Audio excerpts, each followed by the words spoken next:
So, good evening, good morning, good afternoon, everyone. Lovely to see you.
So the illusion is that there's something else.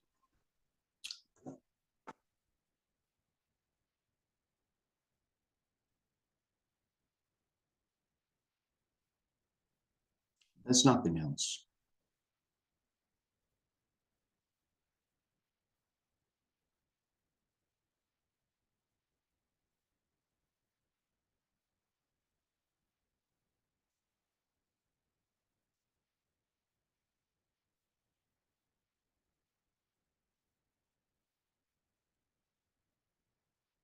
Including the illusion that there's something else.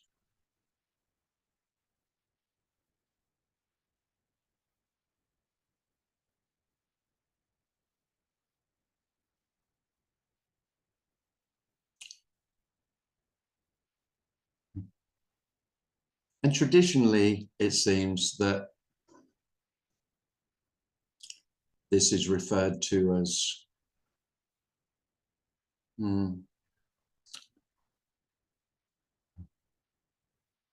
acceptance or surrender.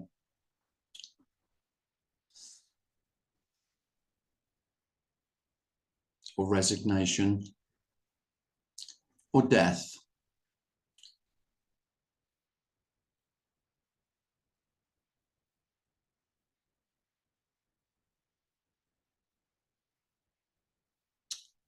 But there's no one to resign or to die. Death isn't somewhere else.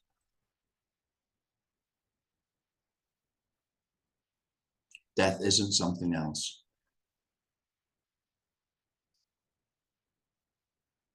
Maybe that's the greatest duality that's commonly accepted by most human beings, that death is absolutely separate from life.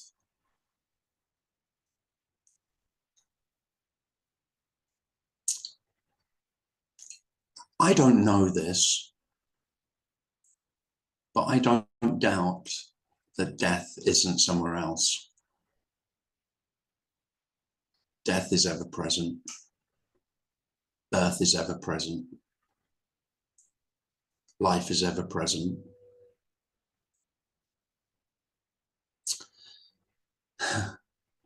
And then there really is nothing to wait for.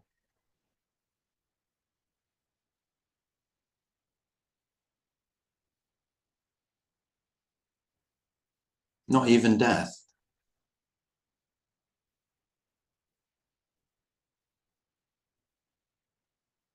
Nothing is going to happen.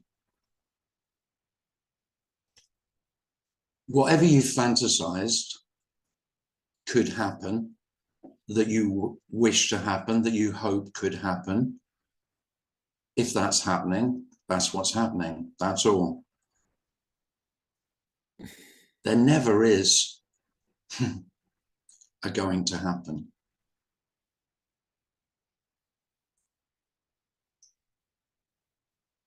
And that's not the liberation that I fantasized at all. It's not even remotely close to the nirvana that I had in mind. And yet it is a ridiculously simple liberation. I would have never dreamt that liberation meant liberation from the possibility of life being other than it is.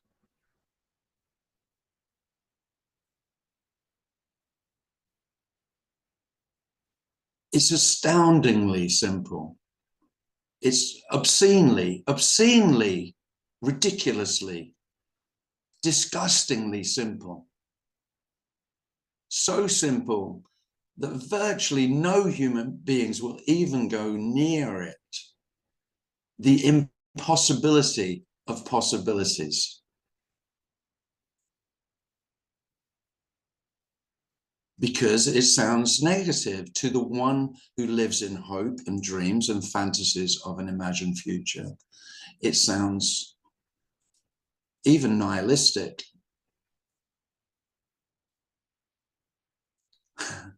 Speaking that there isn't anything else is often felt by self to be horribly negative, nihilistic. I mean, who could live without hope? Well, the wonder is no one.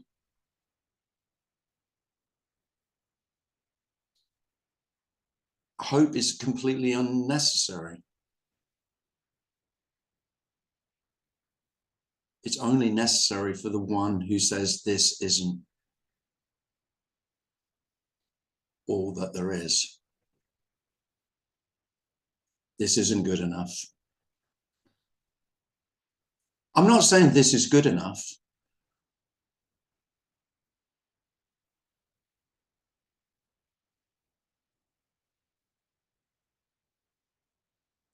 I'm simply saying it is as it is.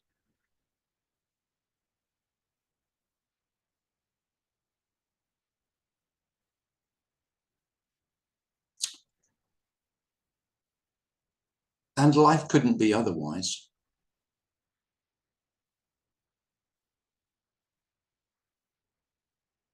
Simply because it's not.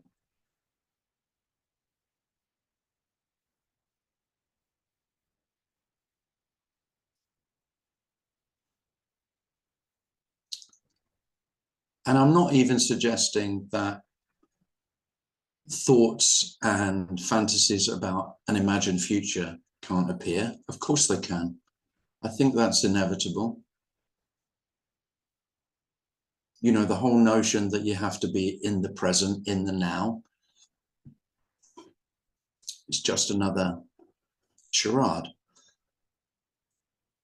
There isn't anyone to be in or out of now. There's no one to be present or not.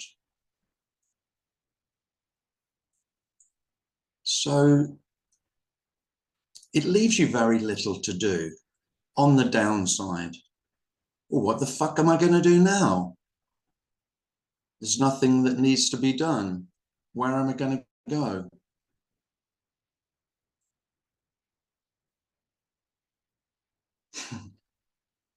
There's no one to be improved.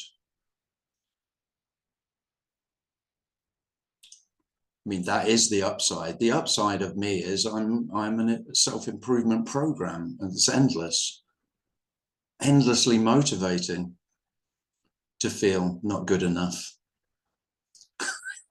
I've always got a new plan. So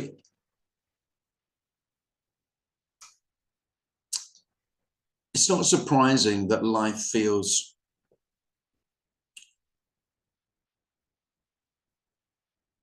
sometimes, quite often, feels lacking motivation.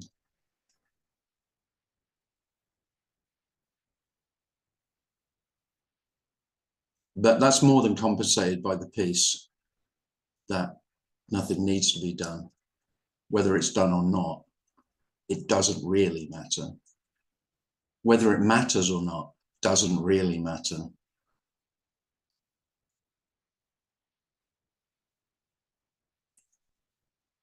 It might have already occurred to you that this whole idea of what matters, what's significant, what's important, is totally unique to each human being. There isn't anything that really matters, but that doesn't mean to say it doesn't really matter to you. But that's all it means. That's all mattering is. And that's liberating. There's great freedom in that. You say it matters. Okay. I say it doesn't matter. Who's correct? The whole notion that some human beings know more about what matters than others. I mean, there's nothing more illusory than that.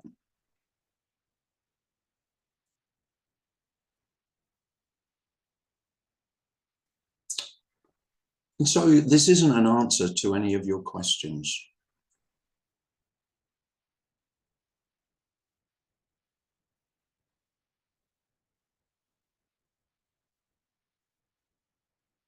If you answer a question,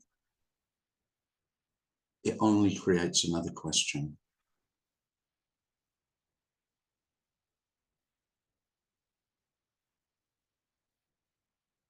That's how science works.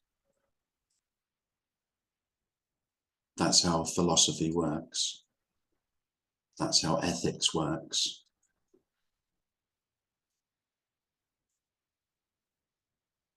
So it's not that the answers are wrong or the questions.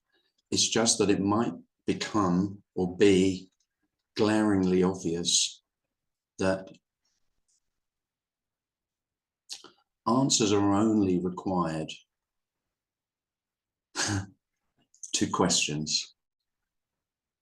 And this, whatever this is unquestionable, but includes all the questions.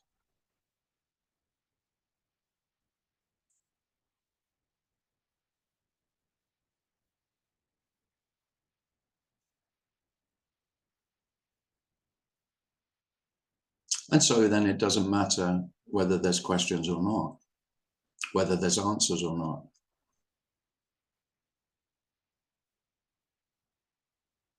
They're all relative.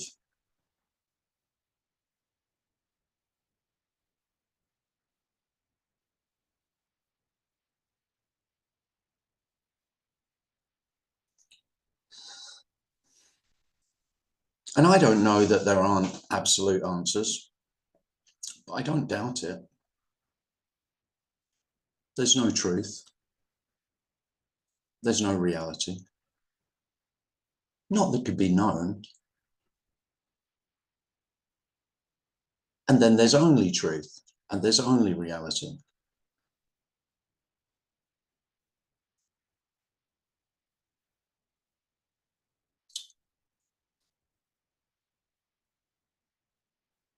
But it is wonderful that that answers aren't required.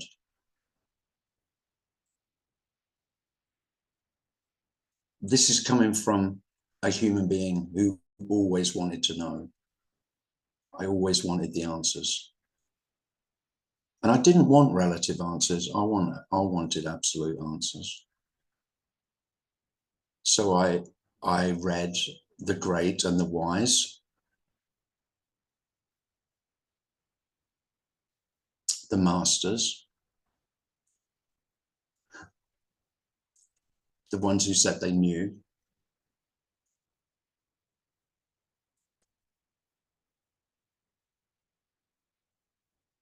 And I thought I asked all the right questions. You need to ask the right questions if you want the right answers.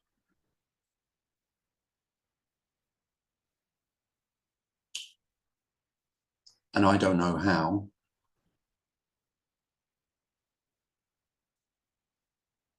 And I certainly don't know why, but it is just very, very undeniable. And I have a complete conviction, or there is a complete conviction, that no one knows the answers. That feels more like unconditional love than anything else. There are no experts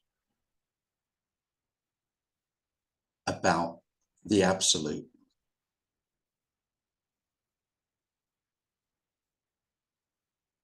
There are lots of relative experts, and I'm very happy to ask them for their knowledge, wisdom, and understanding of relative matters on any subject,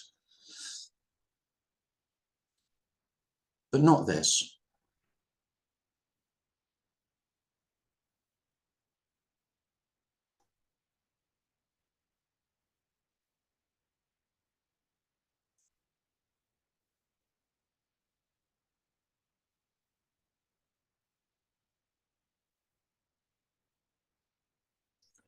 So I'm pretty sure you feel, or there is a feeling that you don't know. That's why you're here. That's why you go to meetings. That's why you read books. That's why you watch YouTube. Of course. Fucking hell, I did that for 10 years. It will not get you anywhere. Now, I would tell you to call off the search, but I know there's no point in that, because the seeking is inevitable whilst there is some, what we're going to call it, energy, motivation to need to know that I still feel I could know. But in order for that to maintain its momentum, there has to be a conviction that there are some human beings who have found out.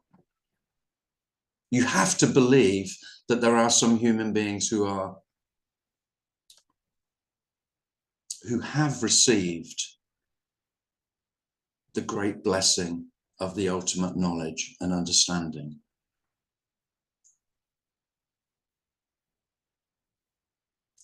I don't know that there aren't. I fucking don't doubt it, though.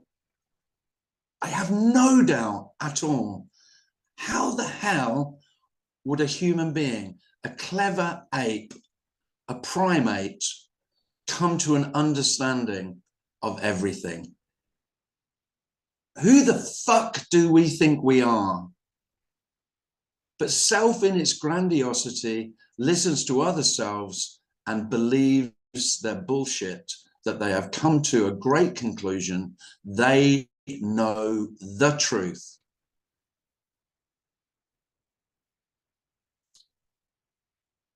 It's the height of hubris and arrogance. It's wonderful. I mean, don't get me wrong. I love it. I love it about humanity, that we have so put ourselves on a pedestal, that we are the pinnacle of creation, or if you're an evolutionist, the pinnacle of evolution. We are the very creme de la creme, bullshit.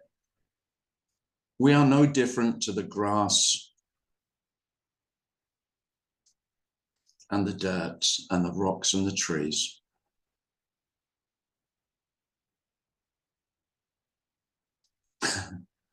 Just this innate desire for specialness.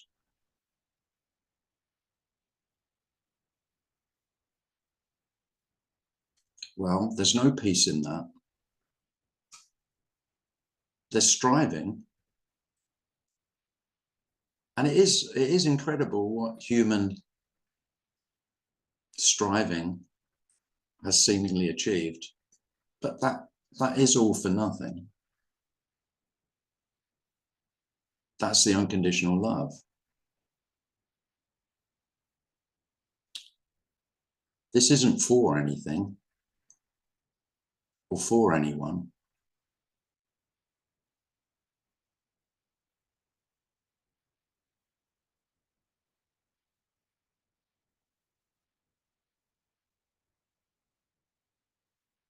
Well, I've gone on a bit there.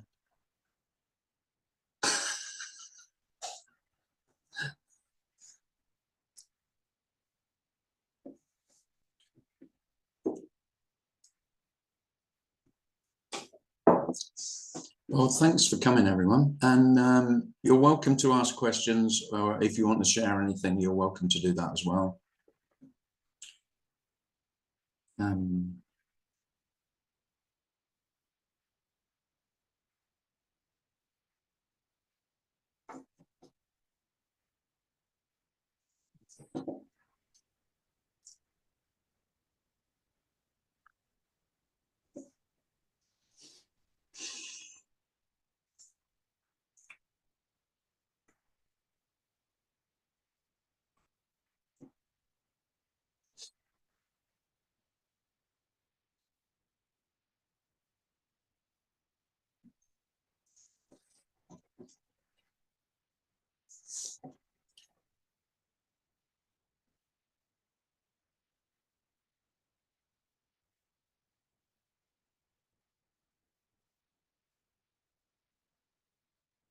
Michael.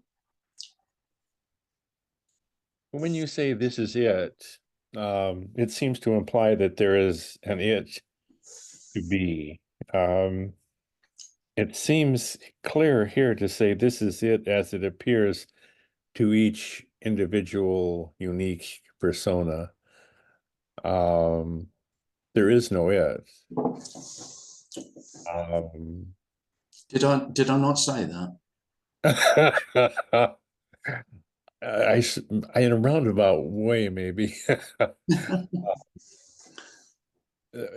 Quite often, I think we come to a resting place and that this is it. And here that seems to a place to hang our hats. A place to claim that something can be understood about a reality that doesn't actually exist. Yeah. All of our answers to questions are about, all questions are about imaginary things. And any answer given to that is, I think, misleading. Well, I mean, all words you can say, Mike, you could say, couldn't you? All words are misleading. I mean, they're only what they are, which are labels.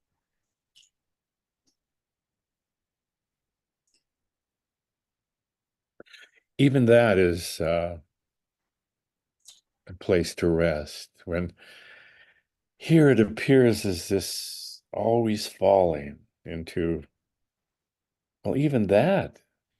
I used to say a vast unknown unknowableness, but even that is a claim that something can be known about a condition that doesn't actually exist.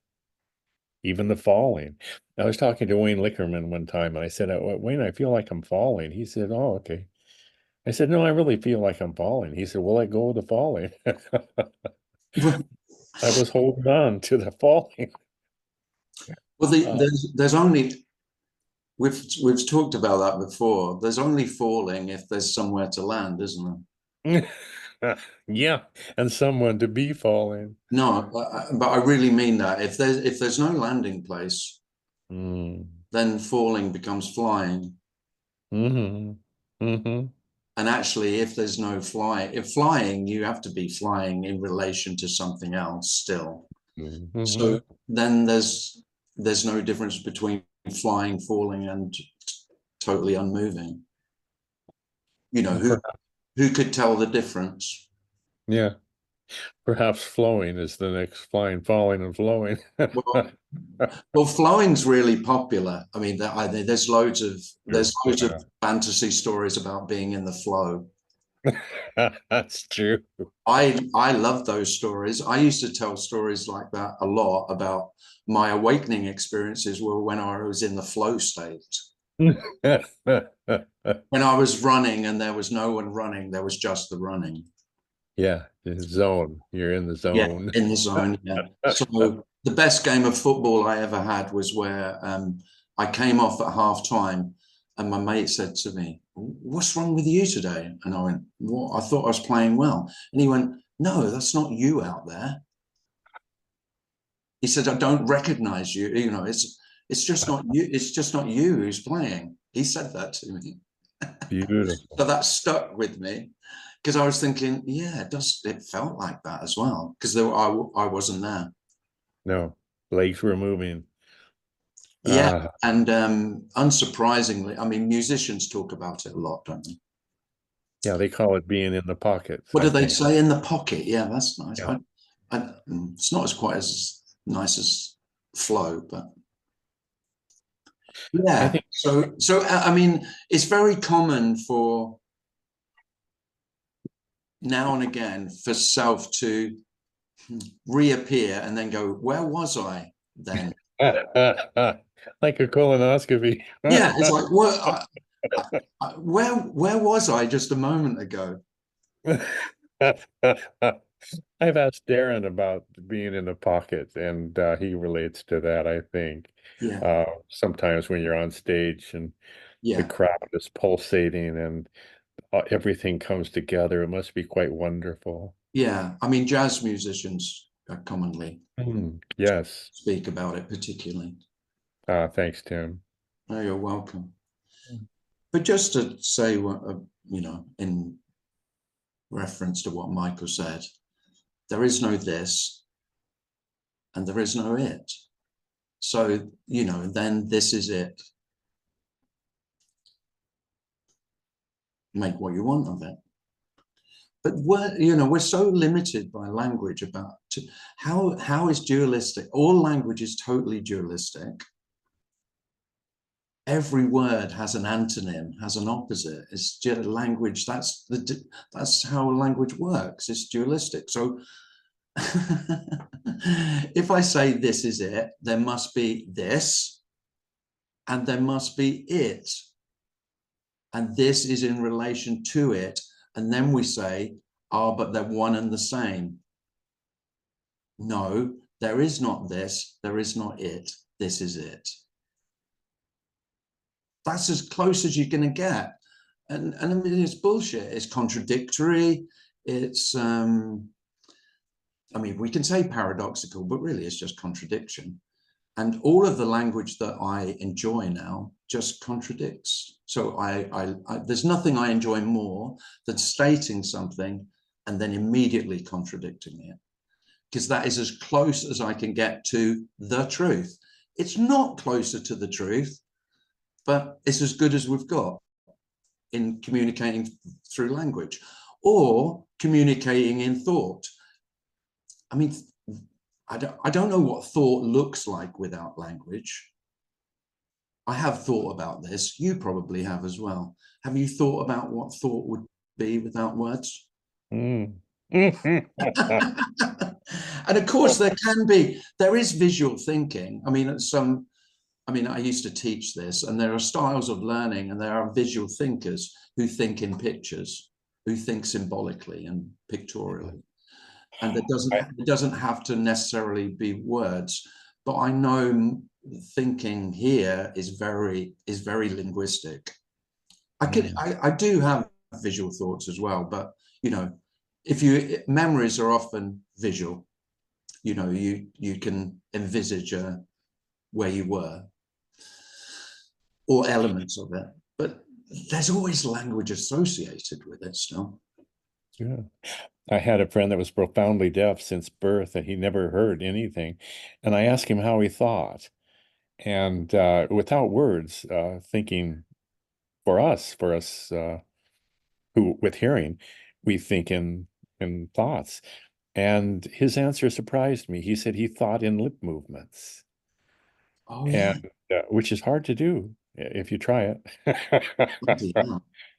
But still, it's a fascinating thing that, Helen Keller thought in hand movements. She didn't hear and she was blind. Yeah. So her whole thought process was thinking this way. A human being, Oh, you always say it. You're always on about how wonderful we are, which is ah, which is true. But there is a problem with how wonderful we are, in that we think we're superior. Just because we're wonderful, no, there's no superiority in it. That's no, that's the problem with us. But how wonderful that how incredibly adaptable humans ah, are. Yeah, truly. incredible. Um, David has his hand up. who was David. first? David? Yeah. David. Yeah, there's a tendency here occasionally to inject apparently, that this is apparently, but yet even saying it's an appearance is being very presumptuous as to about saying that you actually know that it's apparent. We can't know even that. No, not at all. Maybe that's why I don't use it. Yeah. It's sort of redundant. I don't feel any. A lot of speakers who speak in a similar, well, kind of similar way to I might, they do use apparently a lot, and I don't think it's necessary. If No. it's superfluous, really. It just doesn't. Yeah. So sometimes we But have it to doesn't. But again, it doesn't matter at all. yeah. I say seemingly a lot, and I would rather get together with you for a beer than would get together with you for an apparent beer. yeah. Strangely, beer can be very real, can't it? I'd rather have a real beer, yeah. Oh boy. Well, the thing about beer, unlike, I don't know, what should we say? I don't know. Consciousness. Beer has a reality that consciousness, awareness, love, I don't know, any other imagined idea doesn't. Beer is an idea, but it's also beer.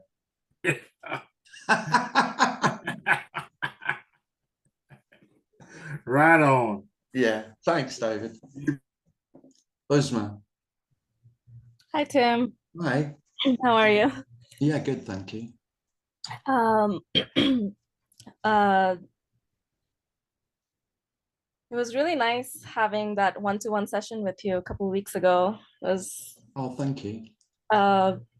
when I went on that call with you, I had this sense of tension of like this question of what do I do? What do I do? Like, what am I gonna do now? And afterward, just seems like the questions died. It's just been easier. And I remember you were joking about how Tony Parsons finally said there is no shift. And and you said for 20 years I thought I was waiting for a shift. And there's no shift that happens. And I was thinking maybe the shift is the remembering of how uncomfortable it used to be. And now it's just a little more relaxed. Would you say that? That is the shift? Well, a shift is only in the remembering. Mm-hmm. Really, this doesn't move. So there's stories of a shift. A story of a shift is exactly the same as a story of nothing. Nothing is shifted. Mm. Shifting or not shifting, they're really not two. There's seeming change, and the unchanging doesn't change. So whether there's a story of, to be honest, it all boils down to, we just tell stories about the past. That's all we've got. So what we're left with is, we've got memories of how it was, which just appear or not. And then we can relate it to, okay, this is how it seems to be now. And we compare the two. And then we talk about, okay, that's changed, but that hasn't. And it's not true. Yeah, it's just a story. Because changing, everything is changing. There is only changing of appearance of what seems to be happening. It's never the same. It's always brand new. It's absolutely fresh. It's totally pristine. This is born anew, completely. And so it's nothing's ever the same, and nothing doesn't change. Everything changes, nothing doesn't change. But what is nothing? I don't know what nothing is, but there can be a simple, undeniable, there is an unchanging. There is an unchangingness that we can't speak of. That is what we can't speak of. Nearly everyone who I've ever listened to speak about this talks about what can't be spoken of. Well, it is nothing. What are you going to say about nothing? What can we say? Yeah, anything you say, you're constantly immediately contradicting yourself. It's a Yeah. constant contradiction. Words. I mean, the great freedom, Usma, is you don't have to. I love contradicting. I love contradiction because it really shows the futility of landing on the correct answer. That someone actually. I was always waiting until I could do that. I started, I think, I'm trying to remember, I think I started speaking about this when it was undeniable, when it was really very clear and undeniable that I wasn't going to know and I didn't know. That allowed the freedom to speak. Because whilst I was afraid of getting it wrong, because there is a right answer, there will always be the fear of saying the wrong thing. Mhm. And there isn't a wrong thing because there isn't a right thing. And that's lovely. But yeah, it is. Thanks very much for Thank you, Tim. the compliment. That's nice. And it is relaxing. I mean, when you stop trying, or there is a seeming stop trying to get it right, Yeah. life is as it is, but it's easier as it is. Well, it's like you've stopped arguing. I was always arguing with life. Shouldn't be like this, shouldn't be like this. I was arguing with myself a lot, and that was annoying. And that seems to have stopped, so that's great. I mean, you are the most annoying person that you know. Yeah. Who's the most annoying person you know? You are. Who are Yeah. you always discussing shit with about? You're discussing it with yourself. Arguing. Yeah. So even if there's only some respite from that constant bickering with yourself, especially the I don't know, the self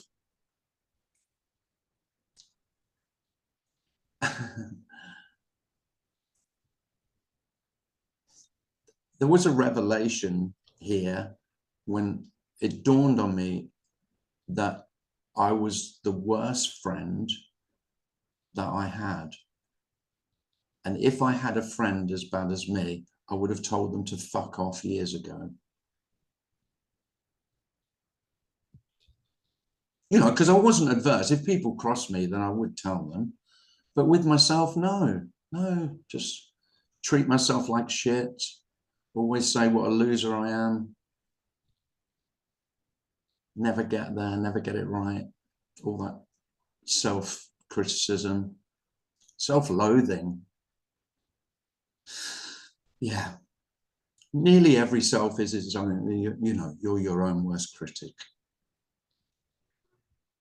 And there was a sort of sadness about suffering in the past in the story. Mhm. And now like it seems that I want to laugh about it. Yeah. Like it doesn't seem as heavy or as real that it ever really happened. And that's strange. Oh, that's nice. Yeah. That's good. It is. Ah, thanks, Esma. Thanks, Tim. Thank you. Bye. Razia has a hand up. Razia. Hello. Hi, Tim. Hi. Hi. No, like, I mean, while Usma was talking, I was thinking about that there is no one to shift, really, you know?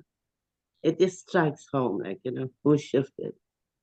And kind of like, it didn't happen because there was no one there to whom that could have happened, you know?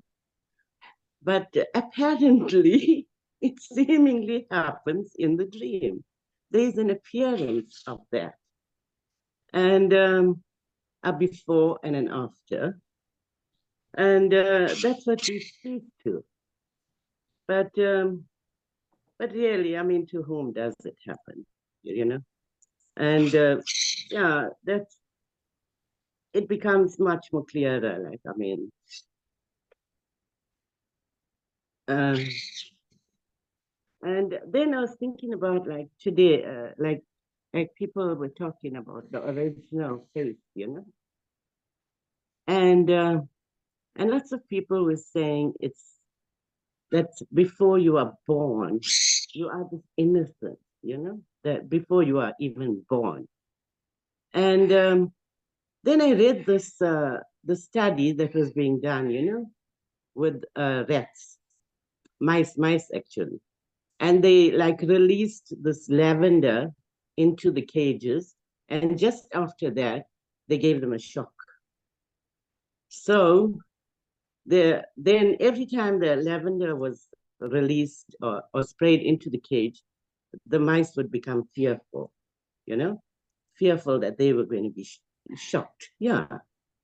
So now, okay, I mean, that immediate thing, it's like Skinner, you know, and his mice story, conditioning. But what they found was 6 generations after this had been done to this group of mice, 6 generations after, the mice were still reacting each time they smelled lavender. And then they also did the study with sheep that had touched an electric fence. And they found that the sheep that originally touched them, like, you know, became afraid. And generations after, the other sheep would not approach the fence, which kind of like seems to imply that at conception, we might be still conditioned, you know, conditioned by past experiences of people, like, I mean, our ancestors. And we come with that already. So where is the innocence, you know? And I mean, also, if you look at genetic makeup too, I mean, is there like, you know, are people conditioned even before they are born?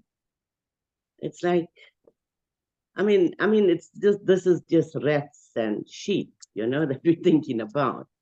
But it's something that struck me, like, you know, I mean, whether we come with this parentness that. It's not really, I mean, I say innocence, but I don't really mean innocence in the typical sense of it, because innocence is just referring to the absence of guilt. But there is neither innocence nor guilt. Yeah, but then there is this childlikeness that we speak to, that like that you feel, like kind of like you are this, Yeah. like, oh, everything is awesome and wonderful. There's Mm. like this childlike reacting to stuff, Yeah. and which speaks to innocence as well. Well, we don't think of cats as guilty, do we? I'm just thinking of my sister-in-law wouldn't let the cat out, and my brother was trying to let the cat out to go to the toilet, Mm. and his wife was going hysterical because earlier the cat was trying to kill baby blackbirds in the hedge. Yeah, yeah, But we don't blame the cat and say the cat is guilty of being, you know, because the cat is just acting naturally. We only really apply guilt to each other, and particularly to ourselves. And we really only apply guilt to others because we apply it to ourselves. Without a sense of my own ability to choose right from wrong, then the whole question of guilt and innocence becomes redundant. yeah. So really, when I Exactly. talk about innocence, there is neither innocence nor guilt. You can't say what there is. And I might say unconditional love because I haven't got any better words. Yes. Yeah, because I mean, there is that choicelessness as well. Yeah. I mean, that we are, I mean, and technically we don't exist. So who is the one that has choice in the first place? Yeah. So, yeah. And yeah, what's so interesting is that this before and after, like, feeling that, I mean, that we had this kind of like points to the fact that this absolute, or whatever you are calling it, is like playing a game of hide and seek, like, you know, like some people are finding this and then there are others that are not. There's an appearance of that as well happening. And yeah, so why? Like Michael says, that this brain creates this objectified sense of self and sends it into the dream to find relevance, you know? Yeah. Yeah. Thanks, Razia. Thank you. Thank you.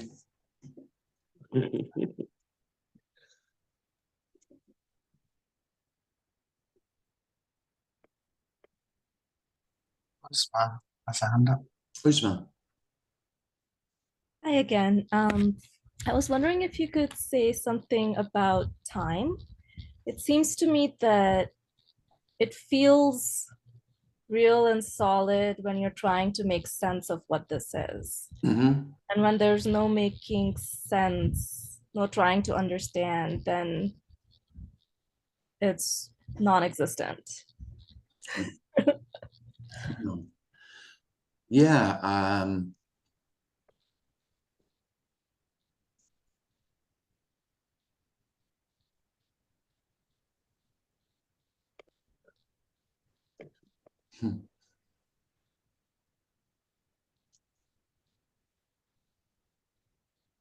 Without a conviction, without the conviction that time is real, that there definitely was before, there definitely will be after, and there definitely is during. Without that, there really aren't any questions. All questions depend on time. So we had the question earlier about the shift. You know, is there a shift? I get asked that a lot lately. It seems very topical. So is there a shift or not? Yes, in time there's a shift. No, without time, of course not. There isn't anything that shifts. There is no shifting. This doesn't shift. Life doesn't shift. There is only the seeming shifting. You know, that's why everyone says apparently. But yeah, there is no, I mean, there is no before and after. And without before and after, what are you going to question?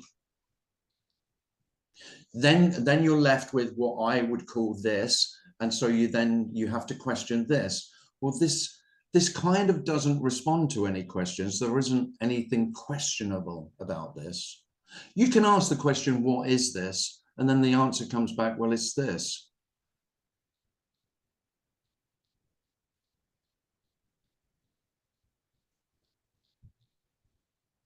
And really, any questions do rely on time. You're dead right. And if time, and that can seem to come and go. So time can feel very solid and real. When you're planning something, if you're planning something for the future, I mean, you do rely on some solidity of time.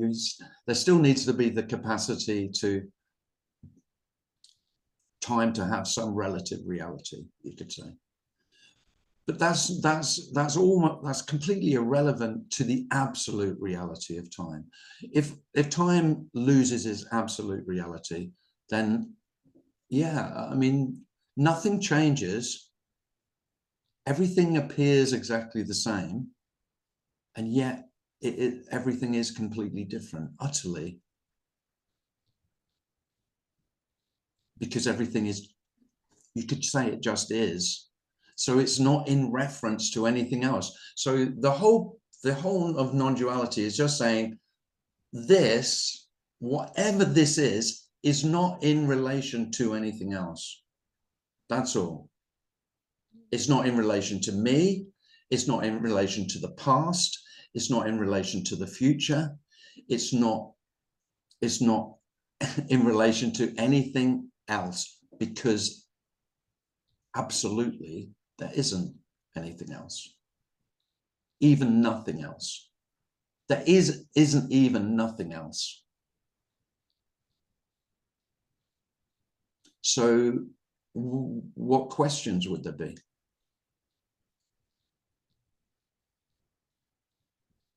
Lovely. Thank you, Tim. So yeah, so what you said does make perfect sense, in a way that it doesn't make any sense. You know, there wouldn't be, there is no making sense of this, because making sense of this is just answering questions in relation to how it was and how it could be.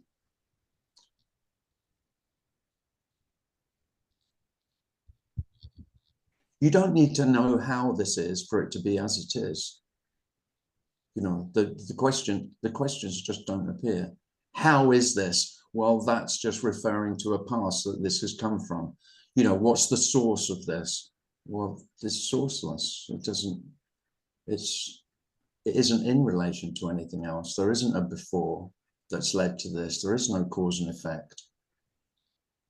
But of course, when you're planning and when you're talking to people in everyday life in relation, then you have to refer to what happened before and after. But that doesn't seem to matter. Apparently. Or not.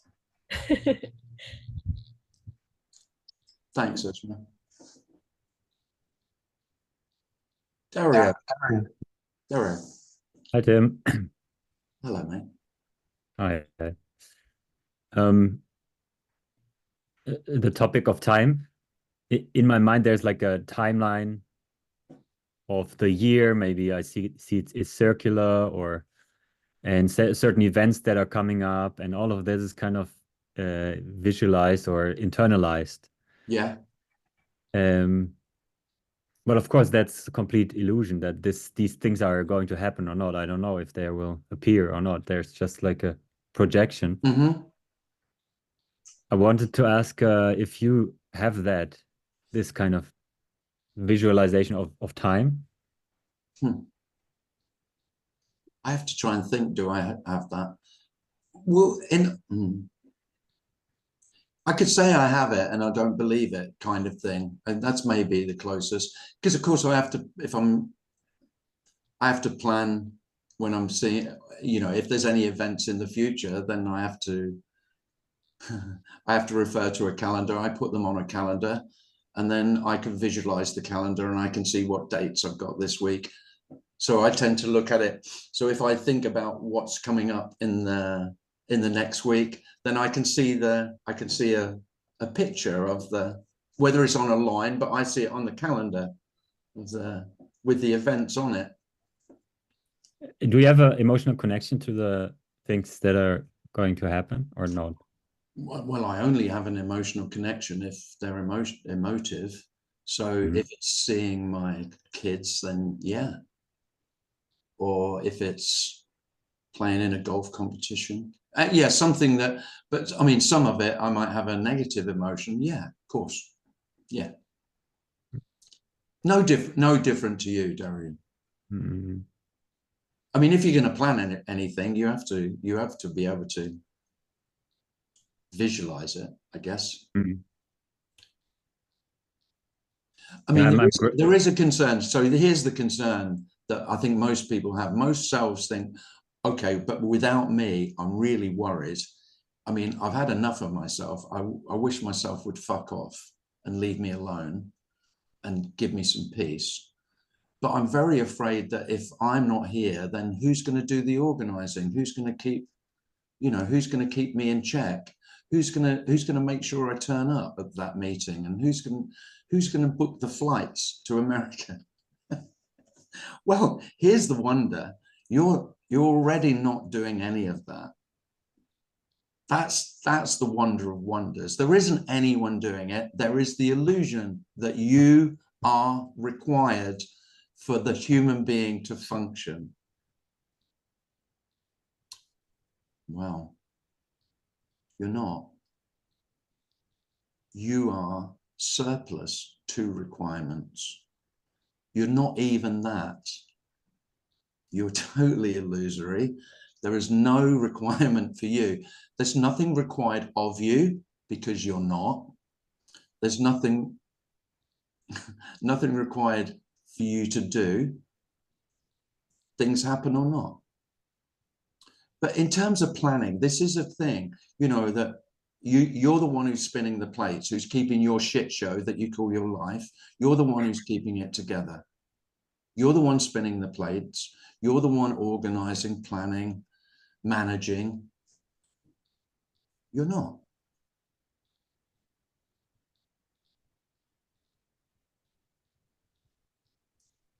Thanks God, or whatever.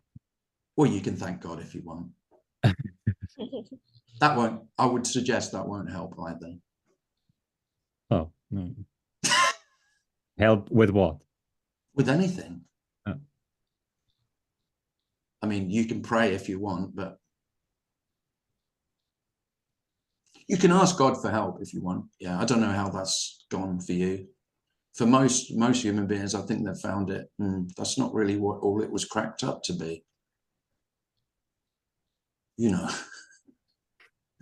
It's funny when you hear about prayers being answered. I mean, I am a bit of a cynic where God's concerned, particularly with prayer. But where prayers, when people talk about prayers being answered, they only refer to the ones that seem to have been answered. Not the 4,000 that they prayed that didn't get answered. If you're a gambler, 1 in 4,000 odds, it's not great. I'd try something else. I'm being facetious, but May I ask one more thing? Sure. So there's these ideas about what my life should become or be, or what should happen or not. And there's an attachment to these ideas, and there's frustration when things are not moving in this direction. Yeah. And I see that I'm creating my own suffering with that in a sense. My question again, is this still happening with you, that you have this ideas how your life should be or in what direction it should move? No, I don't think so. No. Oh, frustration could still occur, but it's not about that. It's really about there can be frustration with what's happening. I'm not talking about, being completely at peace with what is, all that spiritual shite. I'm not talking about that. I'm saying frustration with what is happening is just as natural, just as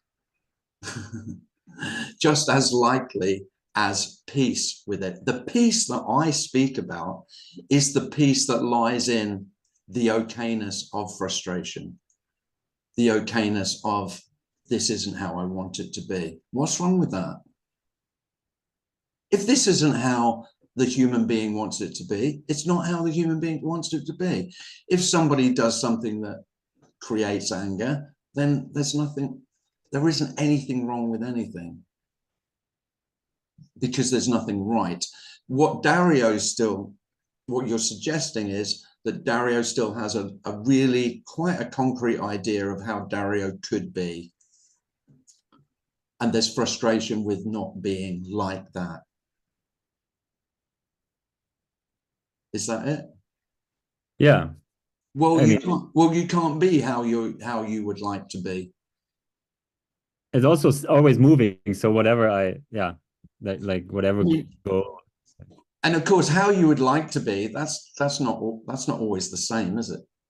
No, it isn't. No. No, definitely not. And there is no becoming, Dario. Whatever you fantasize that you could become, you cannot become that. Simply because there isn't anything to become. And that's the end of it. There is nothing to be improved. It's not that this is perfect. It's not that Dario is perfect. It's that Dario is exactly as Dario is. That's all. How would you be other than you are, Dario? I mean, it's not as you are, but the human being called Dario is as it is. Yeah. And whatever you imagine you could become is nothing other than imagination. It isn't anything else.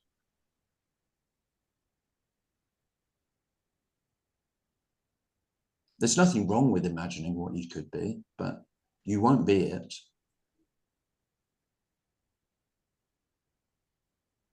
No more than anyone else.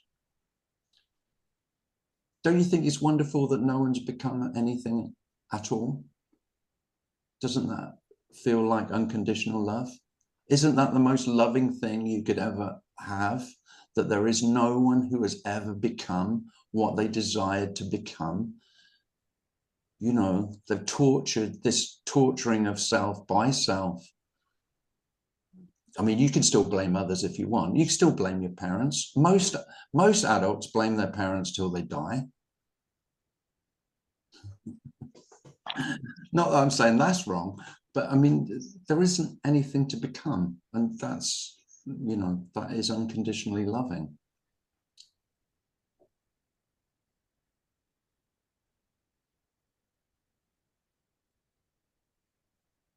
Well, thanks, everybody. Thanks for coming. Cheers, Dario. I'm sure that's not helpful. But lovely to see you all. That was great. I've enjoyed myself, probably more than I should. I often say that. Probably shouldn't enjoy it as much as I do. But there we go. I'll try not to be too hard on myself about that, the fact that I'm getting so much pleasure from torturing you. But yeah, lovely. If you would like to be on the email list and you're not, then contact me. Likewise, if you want to be off it, then contact me. Also, Sequoia says something in the chat earlier that you're coming to speak at POK on the 22nd. What's that? Oh, Sequoia said yes. Oh, thanks, Sequoia. Yeah, Sequoia is in a group called, what's the acronym again? POK, POK, POK. I was just going to make up something dreadful there. Thank God I stopped. It's perfectly okay.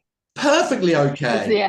Oh, Yes. thanks, Sequoia. Perfectly okay. Yes. Which is kind of what I finished on with saying, of course it's not. So you can, if you want to tune into that, well, Sequoia, you send me the link and then I can post it.